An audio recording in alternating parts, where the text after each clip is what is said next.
Understanding file. Extensions.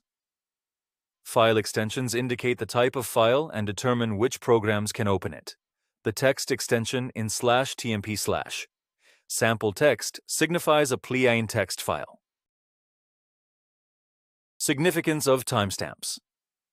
Timestamps provide information about when a file was last modified.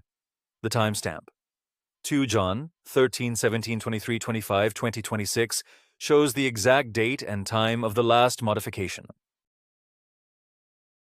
Basic file content. The content hello. PDF suggests the file might be related to PDF instructions or settings. File, location and path. The path /tmp /sample text indicates that the file is stored in the temporary directory.